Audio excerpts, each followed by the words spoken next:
Olivier Vadebout de la CGT Finances Publiques, dont la DGFiP, donc j'étais assez intéressé par le débat, et rassurez-vous, je ne ferai pas un plaidoyer pro domo des décisions de ma direction, puisqu'on ne les partage quasiment sur rien et à aucun moment.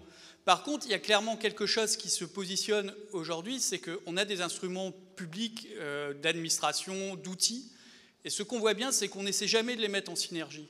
Ni les douanes avec la DGFiP, ni la DGFiP avec la DGCCRF, et ça, c'est un vrai questionnement dans le positionnement politique et de la façon dont on utilise les moyens différents et variés. Parce qu'une partie de ce qui a été dit, je peux le partager. Il y a des outils qui ne sont pas faits pour la DGFiP, il y a des éléments qui ne sont pas des missions de la DGFiP. Par contre, on constate bien que politiquement, il y a une volonté forte de ne jamais faire travailler clairement les administrations entre elles, si ce n'est qu'au moment où on veut les fusionner pour faire disparaître toute une série d'emplois et une partie des missions en disant « vous inquiétez pas, ça sera bien mieux après ». Et la réalité, elle est très différente. Et de ce point de vue-là, je pense qu'il faut aussi que nous, collectivement, on puisse y réfléchir pour appuyer encore plus sur un certain nombre d'éléments qu'on veut mettre dans le débat public et sur la lutte contre la fraude fiscale. Là-dessus, il y a toute une série d'éléments encore plus forts, à mon avis, et du travail en synergie à mener. Et puis juste pour la petite histoire, on notera quand même que le poste ministre du budget est un poste maudit, puisque un des ministres précédents avait déjà fait l'objet d'un certain nombre d'éléments qui avaient donné lieu à des circulaires, en tout cas à la DGFiP, sur le contrôle fiscal et sur la façon dont il était géré à l'intérieur de la DGFiP, qui a abouti à un échec qu'on peut dire, à mon sens, total et complet. Et puis je ne reviendrai pas sur la question fondamentale qui nous occupe concrètement très régulièrement, sur celle des moyens, en plus des volontés non politiques, volonté politique négative de ne pas mettre en synergie, des volontés non politiques sur la question des moyens de l'ensemble de ces administrations. Voilà.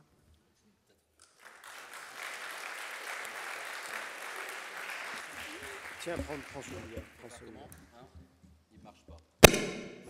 Non, il marche pas. Non. Voilà. Bon, on va parler comme ça. Juste pour rebondir sur ce que vous dites. Si, ça a l'air de marcher. Oh. Oui, celui-là peut-être. C'est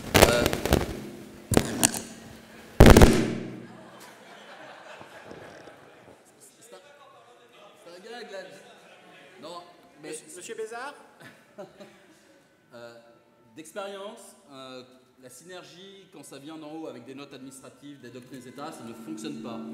Ce qui fonctionne, c'est malheureux à dire, mais c'est comme ça, c'est quand on travaille entre copains. Enfin, moi, quand j'étais inspecteur des douanes, enquêteur, je bossais avec les collègues de la B2I de l'ADNEF, et on travaillait comme ça parce qu'on se connaissait. La loi le permettait, hein, il y avait le L83, 390 Code des douanes, etc., on pouvait s'échanger les infos, et on travaillait comme ça. Et les plus belles affaires qu'on ait faites, on les a faites comme ça. À partir du moment où vous commencez à faire rentrer du carcan administratif avec la note de service machin, qui va être validée par le chef du bureau, le sous-directeur, l'adjoint, le chef de service, le DG, MAP, ça va repartir, etc., c'est fini, ça ne marche plus. Quand vous faites rentrer le circuit administratif, j'ai occupé des postes comme ça aussi, hein, je sais comment ça fonctionne. Quand vous faites rentrer le circuit techno pour calibrer le truc, machin, etc., ça ne va pas fonctionner. C'est à la base que ça doit fonctionner sur la coopération. Voilà. Ce que je dis sur le fait que la douane est beaucoup plus efficace que les impôts sur un certain nombre d'items, c'est une réalité. Après, ça ne veut pas dire que les gars des impôts ne savent pas bosser, bien au contraire. J'ai suffisamment bossé avec les gars de l'ADNEF à l'époque, qui sont tout à fait volontaires pour bosser et y aller à fond. Sauf que, il y a aussi un petit peu la bride qui est mise.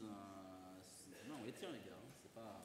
Mais sur la coopération, faites-la vivre vous-même à la base.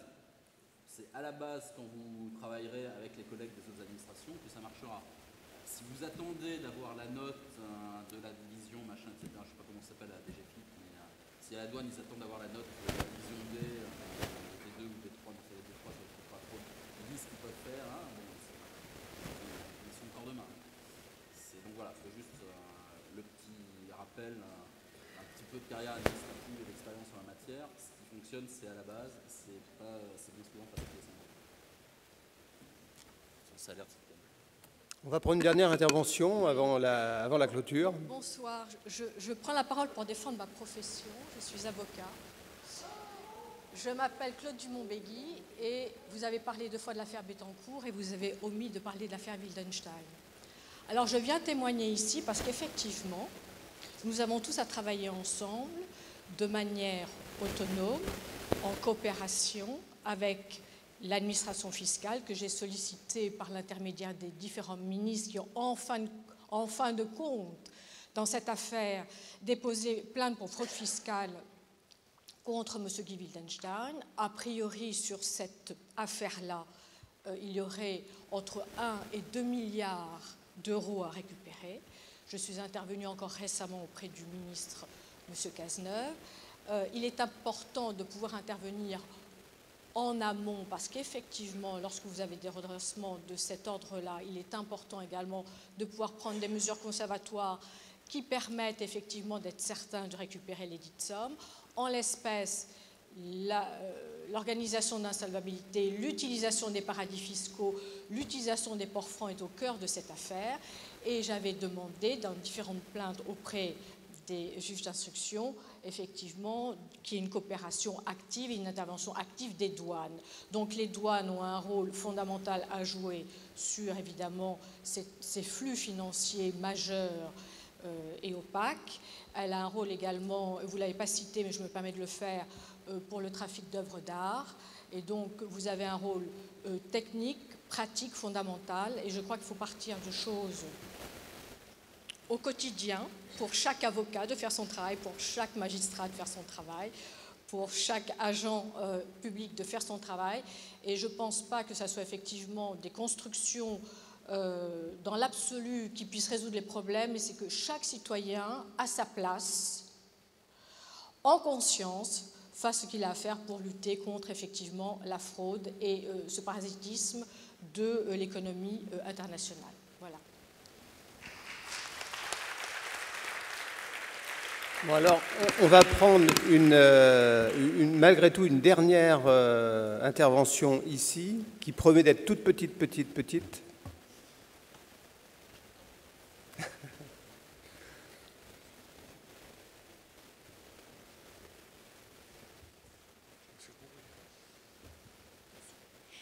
Oui, une toute dernière intervention pour dire qu'on est très conscient de la fraude fiscale, on est très conscient de nos pouvoirs, mais il y a une question qu'on se pose aussi, c'est qu'il n'y a pas d'évaluation finalement de la pertinence de certaines fiscalités. On a parlé de la fiscalité écologique tout à l'heure, on essaie de monter, de descendre l'assiette, de modifier, d'élargir, mais il n'y a pas de réflexion d'ensemble sur ce que pourrait être une taxe environnementale cohérente, c'est-à-dire qui permettrait d'avoir une légitimité de perception. Et honnêtement, l'espace européen, les douaniers y sont sensibles parce qu'en fait, on est chargé de la protection de l'ensemble du territoire communautaire. Donc, en fait, si on avait une demande à présenter à nos parlementaires, je pense que c'est aussi un effort de réflexion au niveau européen pour avoir une harmonisation des fiscalités. Parce que le plus gros problème en matière de TVA, c'est bien les disparités de fiscalité. Donc, on est un espace écologique, social, environnemental aussi, unifié au niveau européen, ayons une fiscalité également harmonisée. Ça marche toujours pas. Bon, c'est pas grave. Juste une réponse par rapport à ça. Si vous attendez des règles fiscales qu'elles soient cohérentes, vous risquez d'attendre longtemps parce que parfois c'est un peu problématique. Je prends simplement l'exemple du malus, bonus-malus CO2 sur les voitures. Je crois qu'il va encore augmenter l'année prochaine. La seule raison d'être des augmentations, c'est d'équilibrer le système, c'est absolument pas de faire de l'écologie. Et quand vous voyez comment ce système est calculé, c'est juste hallucinant. C'est juste proportionnel à une consommation théorique de la voiture, non pas la consommation réelle faite par les gens de la voiture. Donc vous pouvez avoir des gens qui ont des voitures avec un bonus, mais qui vont rouler 200 000 km et qui vont plus polluer, quelqu'un qui a un malus et qui va rouler à 30 000 km par an. Juste pour vous dire sur la cohérence de la fiscalité environnementale, parce que ça, je crois que c'est l'exemple le plus flagrant qui existe. Ensuite, si on attend... Alors j'entends bien, notamment sur le problème de la TVA, la problématique d'harmonisation européenne, de disparité de législation. C'est vrai qu'on est toujours dans le système transitoire depuis 92. On a dit qu'on n'avait pas prêt d'en sortir. C'est un long transit. Je ne sais pas si d'ailleurs le type de transit est encore valable pour la TVA. Mais, si vous voulez, si on attend toute l'Europe, ça ne va pas marcher. La lutte contre la fraude fiscale, il y a deux optiques. Ce que j'ai trouvé sur le blog Mediapart. soit effectivement vous faites les grandes messes internationales, le G8, le G20, le G je ne sais pas combien, et voilà, et on se dit oui, on va lutter contre la fraude fiscale, on va lutter contre l'évasion fiscale, etc. Il n'en sort jamais rien. Soit vous attendez d'être dans les cénacles européens, et comme il faut la règle de l'unanimité, il n'en sort jamais rien, on l'a vu encore il y a quelques mois, tout le monde disait ça va marcher, il y aura un sommet sur la lutte contre la fraude fiscale, mais en réalité, le truc a claqué, si je l'ai vu, c'est l'Autriche qui a fait claquer la Réunion, donc il n'en est rien sorti réellement concret. La lutte contre la fraude fiscale, la fraude aux finances publiques, c'est d'abord au niveau national. Travaillons d'abord au niveau national, utilisons nos outils, parce que les bandits, ils sont chez nous, ils ne sont pas dans les autres pays, ils sont chez nous, ceux qui nous volent notre argent, nos finances publiques. Travaillons avec nos outils de répression qui ressortent de la compétence nationale et stoppons-les. Après, effectivement, on peut mener une négociation internationale sur des variés, c'est très bien. Il faut y aller. Mais si on ne fait que faire de la négo internationale sans lutter contre la fraude au quotidien, ça devient un petit peu le cache-sexe de la lutte contre la fraude. Voilà. Et ça, c'est malheureusement ce qu'on a eu trop tendance à faire depuis quelques années. Et ce qui serait intéressant, je vais t'obliger. Vu notre niveau de finances publiques, c'est quand même d'aller dans le dur maintenant. Merci Charles Prats, merci Fabrice Arfi.